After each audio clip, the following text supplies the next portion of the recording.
Coniglio to fecari, ale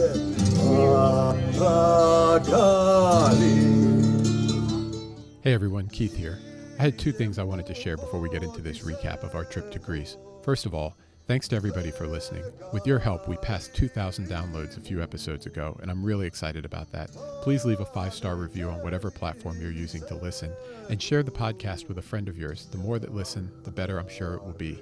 We have more things planned, and we're excited to get into it.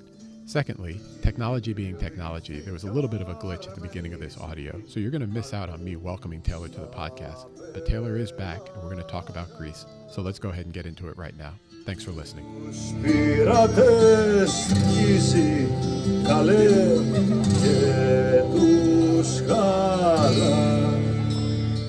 Keith, I used to love Greek mythology as a kid.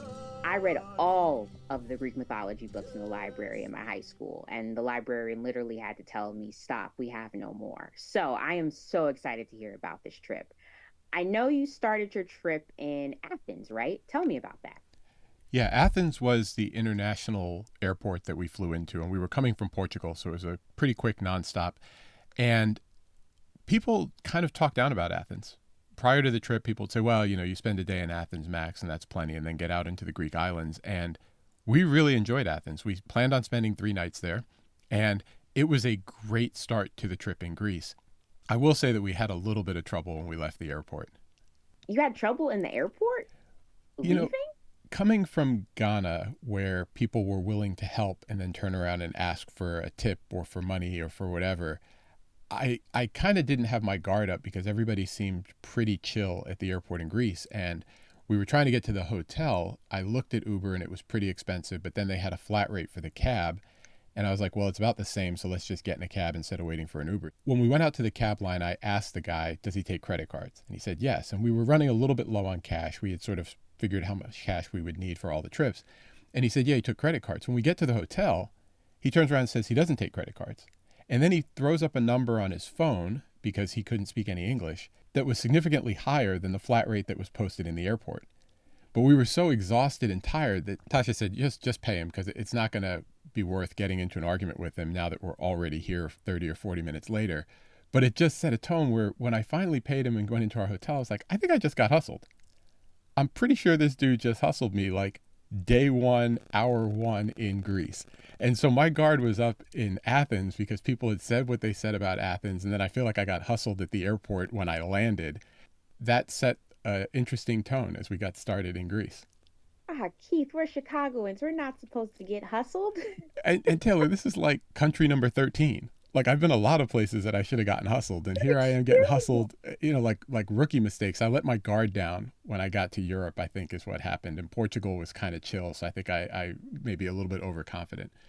But we checked into our hotel, and I knew Athens was going to be better than I expected because I could hear this bass line from my bedroom in the hotel and was like, what is that? We need to go figure out what that is. You run to Atlanta when you need a check balance. Let me break it down for you. This the real nigga. You call future when you DC. Riding only. And there's a festival that runs throughout Athens, and they have locations set up all over the city of different performances and musicians. And in this particular place, there was a square, literally a block from our hotel, and they had set up a little band shell, and they had set up a skate park with a DJ, and they had skaters in there. And Taylor, we walked over there at like 4 or 5 in the afternoon, and there were skaters and a huge crowd, and the DJ was playing hip hop, and we couldn't believe it, Taylor, but they were playing Not Like Us by Kendrick Lamar, and people were just jamming out to it. And I was like, damn, Drake just can't catch a break. Can't catch a break. Even in Athens, he can't catch a break. People were jamming to it. It was a really neat start, and we ate dinner, and then we came back and spent some time listening to the band. That was also pretty good. They were rocking out, and people were chilling, and I was like, this is a pretty cool city.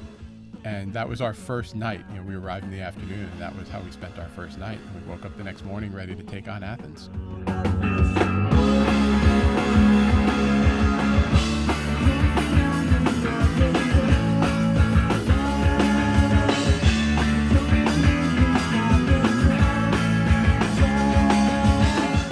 That sounds an amazing way to start, besides besides getting hustled, of course, to start your trip.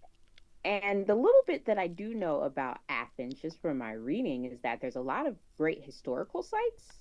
Were you able to see any of those? There are, like, those are all the famous things people see in Athens, right? Like, especially when you read anything about Greece, they talk about the Acropolis and they talk about all the Greek gods and the Greek leaders and all this stuff. And, we watch 300 and we watch all these movies. And I'm actually listening to a podcast on Alexander the Great, which was interesting because Egypt was going to be our next stop. But we started walking around when we were looking for food, and we passed a couple of these sites because they're sort of integrated with the city. It's like in Mexico City, or when we were in South America, like some of the ruins are like where the city was. I mean, it was a city and it still is a city. So the ruins are in the city. And so it's not like you leave Athens to go find all the Greek ruins. They're like, there's like an office building and an apartment building and then like this ancient temple and all this stuff throughout the city. And some of the prices were pretty expensive, but we saw that they had like this, almost like a city pass. You can buy one ticket and go to 7 different sites. And so we figured we would do that the next day after I checked the internet, because I was like, I'm not getting hustled twice. Damn it. In the first day, I can only get hustled once. I have a limit on how much I'm willing to get hustled, Taylor. So we went back to the hotel and it looked like a good thing. So we actually planned on starting the touring of the sites the next morning. And we did just that. We bought the tickets and we went all over the place. The Acropolis was really neat in the sense that you could see it from the whole city. It's up on this hill. So you're kind of like, wow, that's where we want to go. And eventually, when we realized it was a timed entry, we made our way over there and got in and spent a couple hours sort of touring a really fantastic site. The main temples and the main buildings there were really awesome to see. This all sounds really cool, but I did see some of your IG story and it looked like there wasn't much there. So there's definitely a lot to see. And like I said, Athens was far better than anybody said. And Taylor, honestly, it was the first stop in 13 countries and months of travel where I went, I could see myself living here. Like, it was that good. Like the food, the people, just the vibe. It was chill. It wasn't like super chaotic. There were parts of it that were very touristy, but if you go to the Magnificent Mile or Millennium Park in the summer in Chicago, you're in the same thing. You just got to stay away from those areas. But the historical sites, we did all of them. And I would say a couple of things. First of all, it requires a lot of imagination. You would go to this thing and there'd be what looks to be the foundations of a house or something that was there a long time ago, like when you see a hurricane blow through and a house gets swept away and all that's left are the blocks in the ground. You'd see something like that. And then there'd be like this giant block in the middle of an otherwise empty patch of grass. And you'd be like, what is that? And then you'd look and there'd be a sign. And the sign would say something like, here once stood the temple to the god of XYZ. And it would have like this drawing of this magnificent building. And then one little block in this massive pile of blocks for this temple would be highlighted. And they'd be like, this is the block that's still here. And you're like, okay, this was once here. But what I'm actually looking at is this stone in the middle of a grassy field. Like, what am I going to do with that? And as a photographer, I'm like, do I just take a picture of this block? Like, I get that there's a rectangle of what looks to be the foundations of a building, but that's a really boring picture. And it was like that all over. Taylor, at one point there was this giant like obelisk, and it had like this little scimitar C-shaped thing with like what I guess was an olive branch painted in the middle of it about halfway up. And I'm looking at it, I'm like, it's an otherwise flat stone with this like faded purplish, reddish olive branch painted on it. And then I look next to it and it's got this sign with this whole fresco of this guy and he's like doing something and he's holding this olive branch and they're like, this was created in whatever. I'm like, okay, but what I'm looking at is barely piece of an olive branch on this otherwise empty slab of stone. And so I think you need a lot of imagination for a lot of the things you're going to see in Greece, in particular in Athens, if you're into archaeology or into history. Again, the Acropolis was great and they have some fantastic museums. We went to 2 really great museums, but again, you have to be sort of really excited to see more or less the same statue over and over again and a bunch of pottery and stuff like that, which is cool. But at some point, just like when we were in Asia and you've seen the temples, I think Oakley talked about her husband, he said he liked to see temples and they showed him 100 temples and he was like, okay, no more temples. It was kind of like that after you go to the museum and all these sites. You're like, okay, no more blocks in the grass and no more statues. Very cool to see. And for 3 days, Athens was awesome. and I highly recommend it. And again, it's one of the places that I could see myself living. It was that great.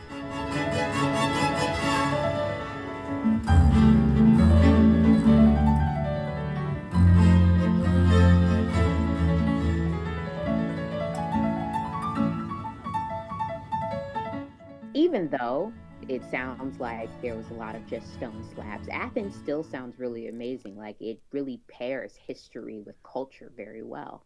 It did, and I alluded to it earlier, but the museums were really cool. They have an Acropolis museum, which was really amazing. They built the museum on top of ruins, so they have like a glass floor outside, and you're like walking into the museum, and you're looking down into ruins that they built this museum on top of.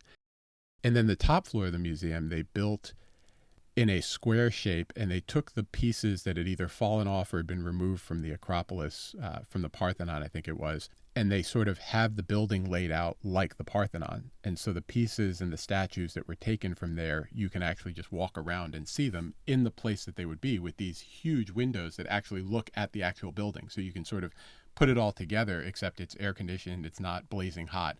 And it was really neat. What was sad in some ways with it, they had a lot of plaster casts of stuff. So they would have like the arm of a statue of one of the Greek gods, and then the torso would be plaster, and then they'd have both legs. And you'd be like, well, that's interesting. You'd be like, well, the statue broke and the torso is in the British Museum.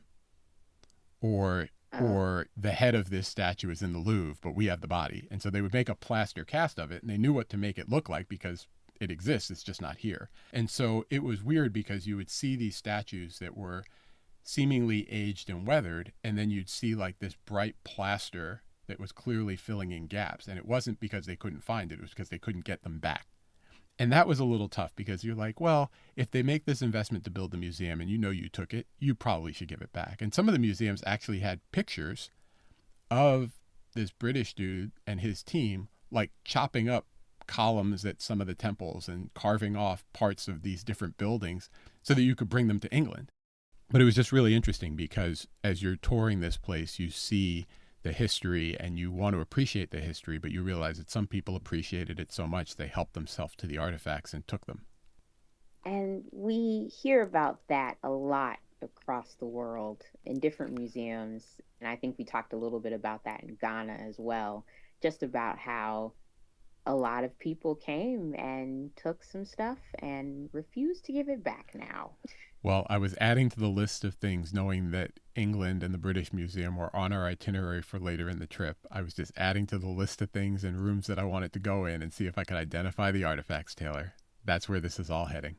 And it sounds like, though, the museum was really laid out well and it had a really cool concept to it. It's something I definitely want to visit, even with, half of the artifacts being plaster, maybe.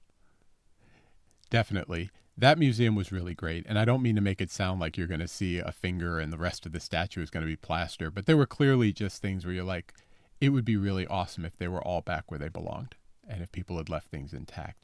But Athens was still a fantastic way to start our time in Greece, and we're really glad that's what we did and that we carved out enough time to really see and explore the city. We did a ton of walking and pretty much saw a good cross-section of it over those days we were there. And then it was time to head out.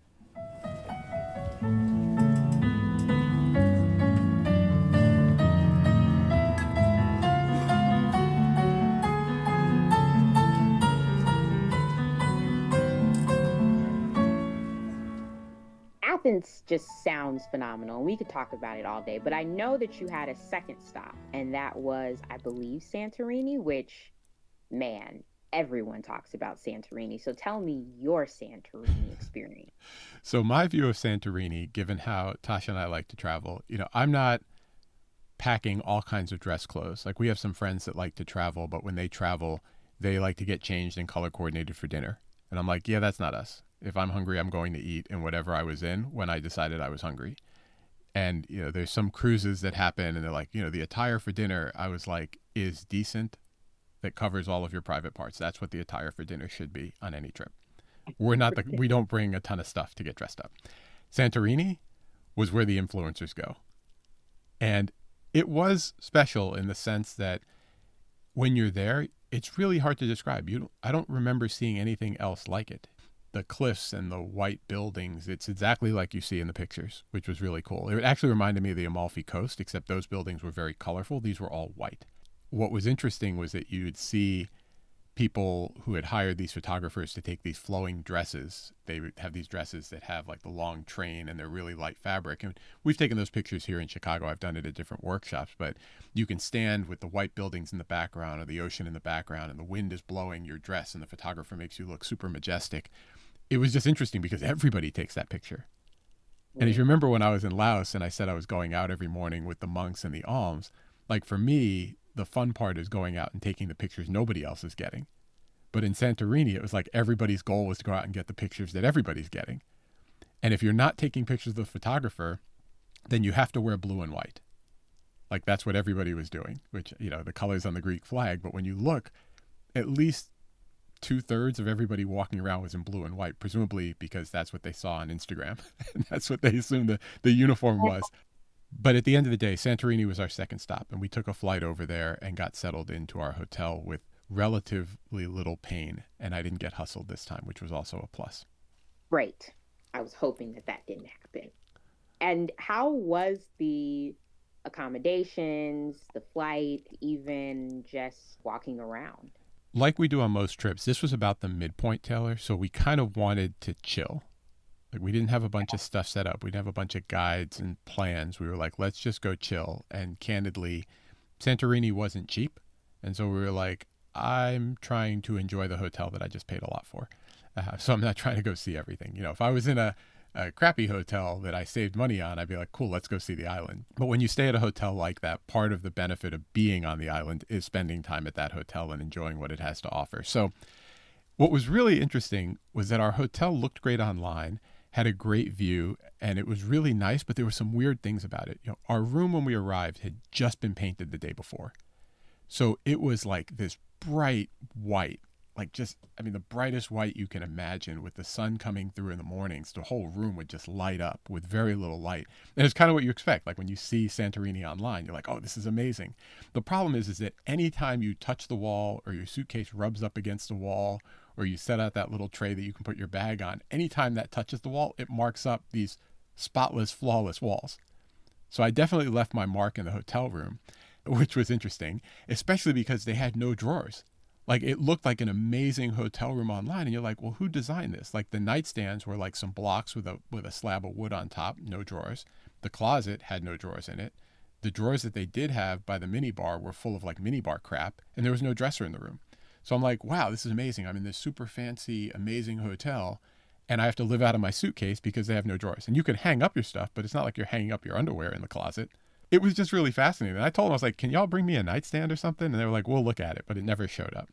You know, as beautiful as the hotel room sounds, a nightstand is very necessary.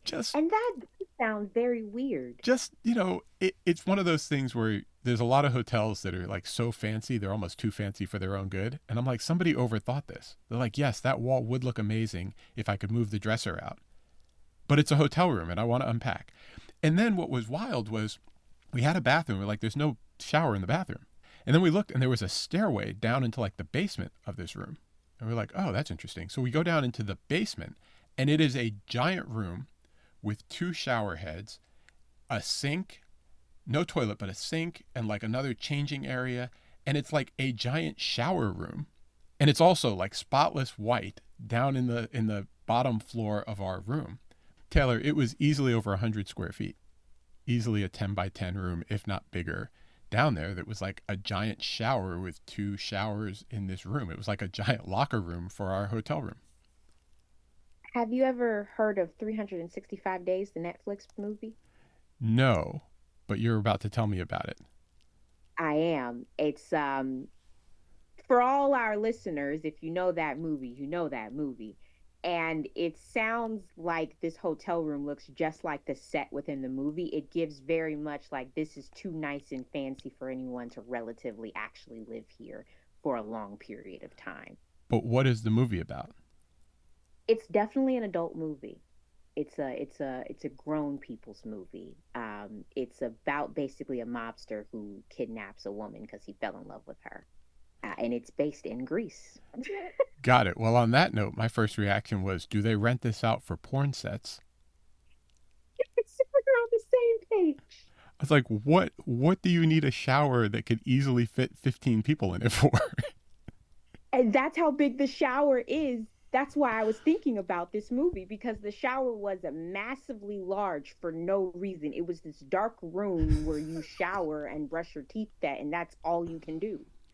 Well, the shower was interesting. The room was very nice, if not terribly impractical, but we enjoyed our time there. And we got to get out from there as our home base to see some of Santorini.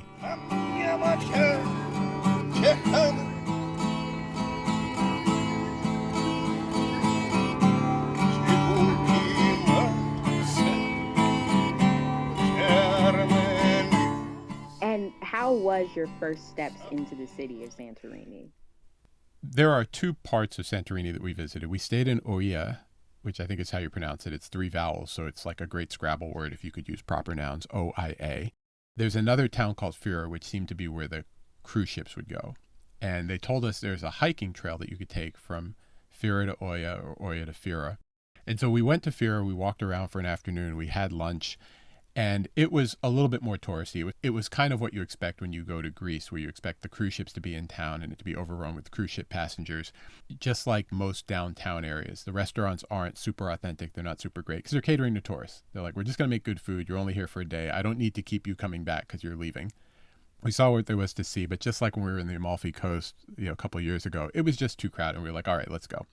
So we started the 2.5 hour walk back. And at one point, Taylor, we had thought, like, we're in shape. We'll just walk there and then we'll walk back. And by walk, I mean hike. It's like 3 hours up and down hills and mountains and whatever. We were like, you know what? Take a cab there. Don't be stupid and overconfident, and then walk back. And the hotel was like, yeah, it's mostly downhill if you start there and walk back. So we said, okay, fine. We did all the things we wanted to do. And around like 3 o'clock, because we didn't want to be walking back in the dark, we started this walk back. And Taylor, first of all, it was not an easy walk. Second of all, I'm not sure I would call all of it a trail. Third of all, bringing like a half liter of water was also not a great idea. But at different points in the journey, we'd stop and be like, how many more kilometers is this? Are we going to fall off this cliff? Are they going to find our body somewhere? But it was a very scenic hike, and it was really good. The thing that was tough was there was a lot of dust blowing off the Sahara. And so we never got like a super clear day. It was kind of like when we were in Ghana or when I went to Angkor Wat. Like the sky was very hazy. And I asked the guy, I said, well, why is the sky not clear? Like it even rained a little bit the other day. Like why didn't it clear up? And they're like, well, it's just, there's a dust storm in the Sahara and we're dealing with that. So you got these really colorful sunsets, but you didn't get like the blue sky with the white clouds or the sunset with, reflecting off the cotton candy clouds. You just had this sort of constantly gray, hazy sky. It was still a really fun walk. We enjoyed the views, and I'm glad we stopped in Santorini, but it wasn't my go-to place if I were suggesting that somebody go back to Greece. It's definitely a great place to go if you want to just chill. We had great food. We met some really great people. We stayed at a really great, quirky hotel, but it was that. It's not the place you're going to go to explore history and culture from my perspective, from what we saw. Santorini truly does sound, like you said in the beginning, an influencer's paradise. And now it makes me question every single picture I've ever seen from there. How much of it is truly photoshopped? You can take great pictures there. I don't think it's photoshopped, but I think that's why a lot of people go. It's a little bit like wanting to go to Santorini so that you could say you've been to Santorini. There's a lot of Greek islands. That was one everybody recommended. My mom had been. I'm glad we went, but I think you need to understand what you're signing up for. Like this was the place, Taylor, where I laid out at the deck with my laptop, editing photos for hours. And it was great. It was perfect for that. Just chilling and relaxing.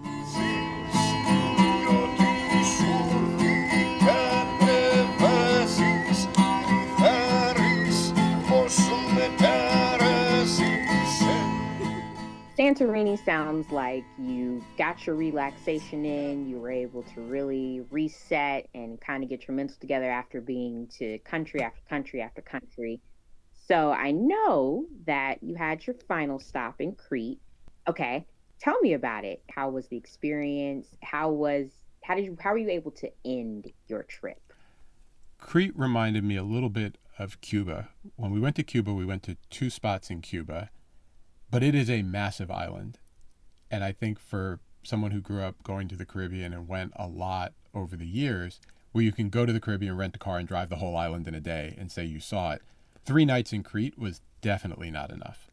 It just wasn't enough. The island is huge. It's like going to Havana and the other place we went in Cuba and saying you saw Cuba. Like, it is a massive island. Crete was no different. We actually took a cruise ship from Santorini to Crete because we thought that would be easier than flying back through Athens. It was a circus. I mean, the cruise ship, the way it was organized was so crazy. It was like a ferry, but a big ferry like the one we took in Buenos Aires, where you can drive your car on board and there's all these people. But they have us in this waiting room, and there's maybe 20% as many chairs as they'd need for people. So it's just like this massive crowd of people standing in this room. And then the boat sort of pulls up and they go, okay, you can go out. So you go outside, and they're not checking tickets or anything yet. You just go stand outside in the sun. And then eventually they sort of drop the rope, and you're like off to the races to get onto the boat with like hundreds of other people. And so you get onto the boat, you're literally going up the same ramp that the cars just drove up into like the cargo hold of the boat. And then you can throw your luggage on these racks. They're not taking tags. They're not checking anything. You can just sort of hope nobody steals your stuff, I guess, which we did not do. But then, Taylor, if there's like 500 or 600 people at least getting on the boat, once you get into the cargo hold where the cars are, there are 2 single person doors on the right and the left that everybody has to go up. And they're checking tickets at the top of those stairs once you're already on the boat and the boat has left. And so you're sort of like hundreds of people trying to fit into one doorway and go up a narrow staircase. And because I'm cheap and don't trust anyone, I'm carrying my luggage up these stairs. And this is all of our luggage. And Tasha's got this giant duffel bag. I've got 2 suitcases and my 30-pound camera backpack. And I'm just like, really? This is the best way we can do this, y'all? This isn't the first time you did this. However, we did successfully get our seats and make our way to Crete. And that started the next part of the adventure.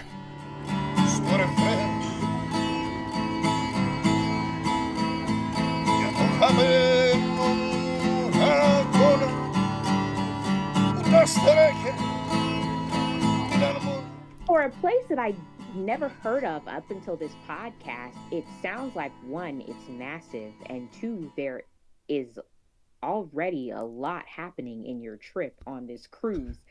What was your expectations, and did Crete meet your expectations once you landed? So this is where Sindi really was helpful, because she's from Crete.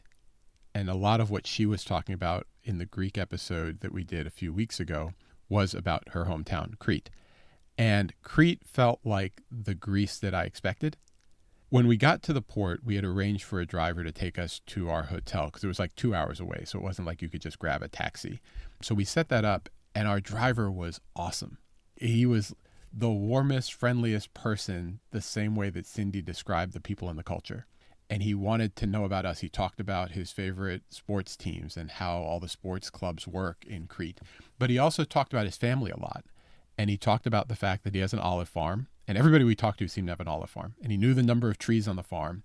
And I think it was from his grandfather. So it had sort of been divvied up over the years to his siblings, his aunts, and his uncles. And that's a big part of the family culture in Crete and in Greece. We stay close because we have the farms and the families are close and we see each other all the time, and we're all connected because we have these properties near each other. And our goal is to build a house for our children so that they can stay in the house. I did have to ask him, because I'm one of those ignorant Americans, are y'all's weddings really that big? And he was like, oh my gosh, they're like hundreds of people. And I was like, but who are these people? And he said, it's all of your extended family. And because you tend to stay in the same villages or the same towns, your extended family over multiple generations gets huge. And I did threaten to go find one. I said, so it sounds to me like this weekend we need to go find a Greek wedding to attend. And he was like, good luck with that. And I was like, I'm going to try. We didn't end up finding a Greek wedding, but he was thinking as an adult with 2 young daughters, how he was going to provide for his daughter and her family when she grows up. And the way he talked about family life and family obligations was really awesome to hear. And it was really neat because of the things that Sindi had talked about. And so we eventually got to our hotel, but the drive was probably one of the first times where we had like an extended period with a guide who was just telling us about Greece and Greek culture and the Greek traditions. It was really a neat way to start that part of the trip. And I felt like, okay, I'm in the Greece I expected now.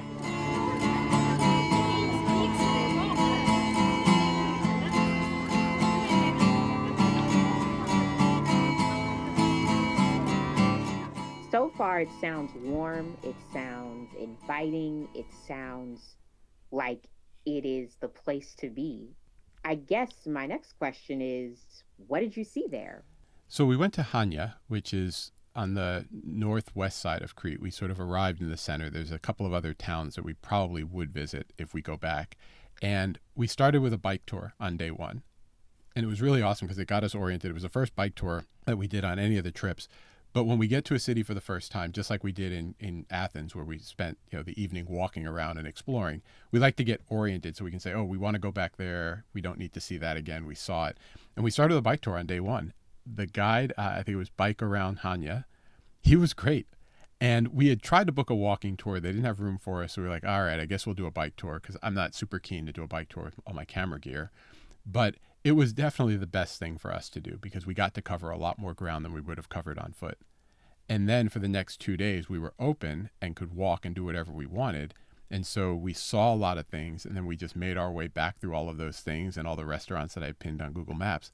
But I would say that Hania was a special place in Crete and a special part of the Greek trip for us because it was very walkable. The food was very good. The people were friendly. You didn't feel like you were getting hounded and asked to buy things all the time. You could just sort of wander around and explore.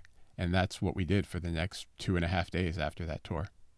It sounds like you got some good historical sightseeing in, but you also got to relax a little bit and just enjoy a very culture-filled and fun city. The other thing that was really neat about this stop was our hotel. It was really great, overlooking the water. We had plenty of space to spread out. We had little balconies. What was really neat was they had an outdoor gym. And I think I had said when we started this part of the trip, we needed to get our stuff back together and start eating like sane people and maybe exercising for real in addition to just walking every day. And the outdoor gym was literally right at the bottom of the steps of our hotel room. And so we would just basically come back to our room, change, and go downstairs. And it was open 24 hours. So we would work out every day.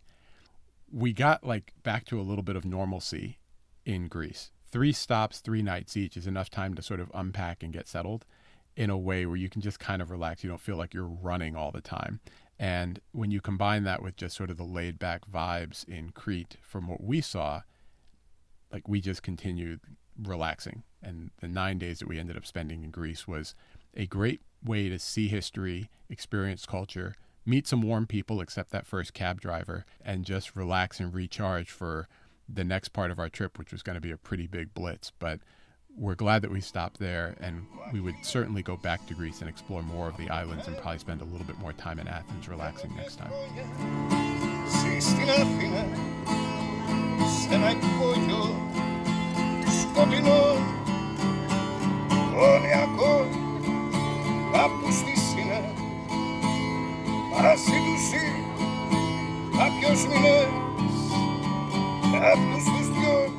You have definitely sold me on Greece, and to hear you say that you're interested in going back is huge for you because I know that you guys don't tend to go back to the same country. Correct. So I am definitely sold on Greece now. However, what I need to hear is one of the most important parts of every episode that we have, which is the story.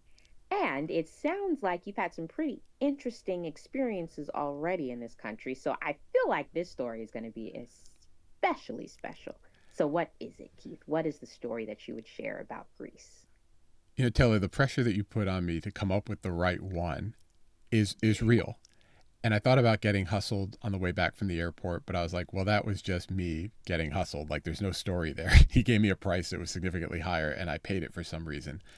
Or the hotel room, but that is what it is. And it was weird, and we laughed it off and kept it moving.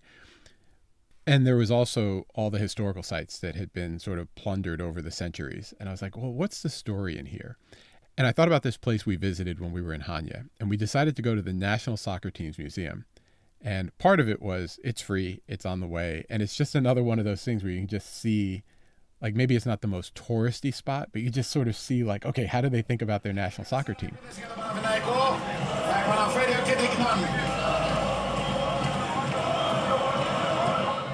And it's this small storefront, so you can imagine like a strip mall, or like when you're in a shopping mall and there's just like all these little stores next to each other, not the anchor stores. And there's just like this one small entrance, like a storefront, except it's a double wide. So when you go in, there's a pathway to another one that would be like 2 storefronts. So it's a reasonably sized like museum, so to speak. The first thing you notice when you walk in is the volume of stuff this guy has. It's one guy. He's in there. He's watching a soccer game on TV because, of course, he is.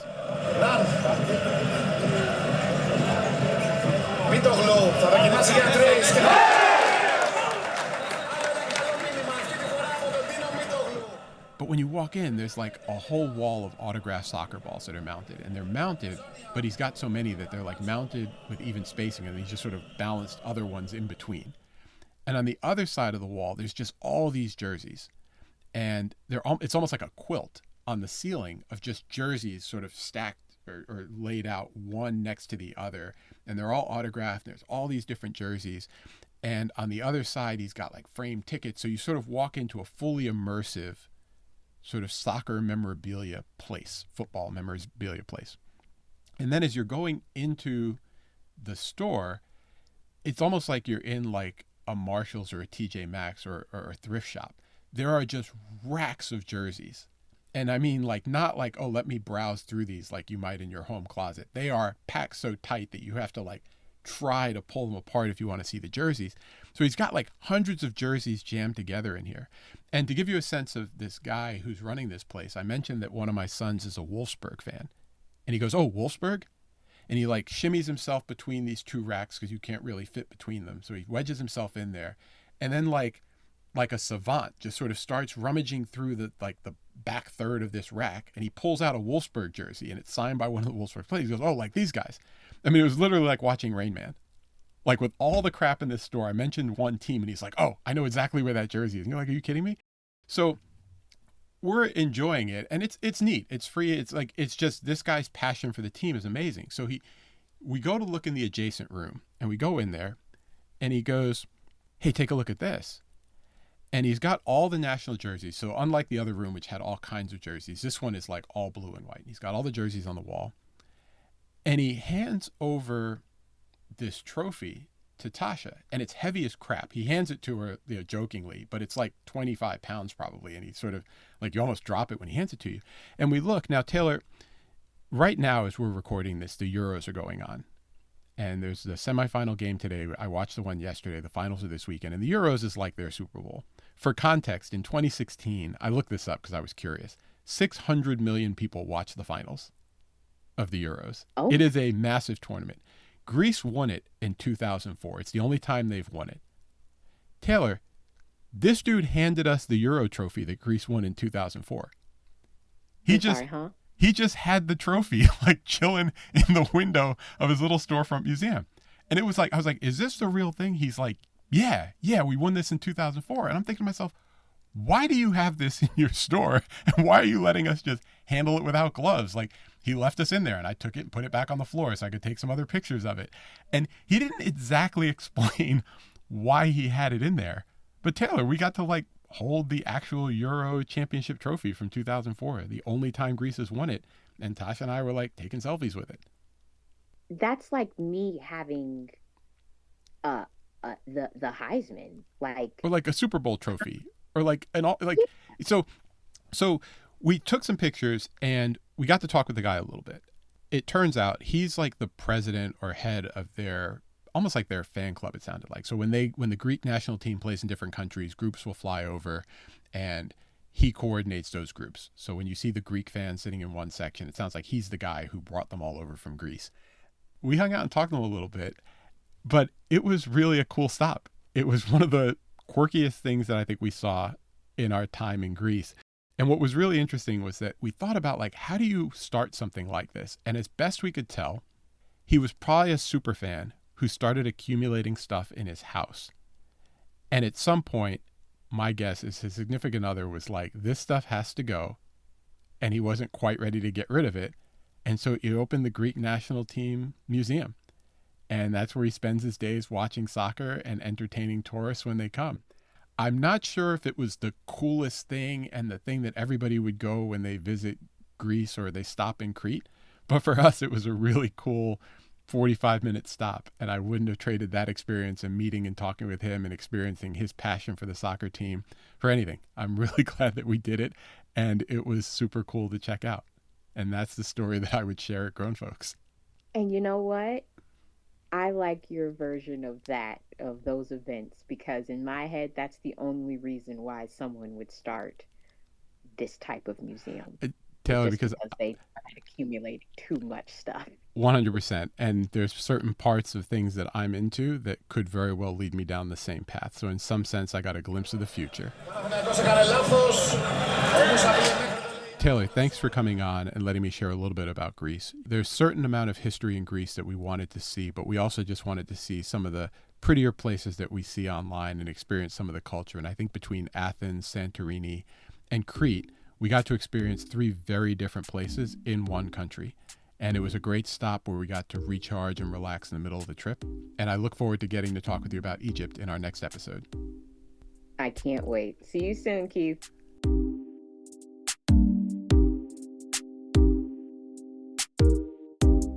Thanks for listening to this episode of My Home is Special. Be sure to subscribe to the podcast so you get future episodes automatically. Go to myhomeisspecial.com for the occasional email update too. That's where links to photo galleries and a few other surprises will live. Be sure to follow KBev Photo on Instagram for behind-the-scenes footage during our journey, and it'll be in the stories. If you just want the photos, go to kbevphoto.com. There's a lot else on there to explore. For now, this is Keith, aka KBev, signing off. Peace.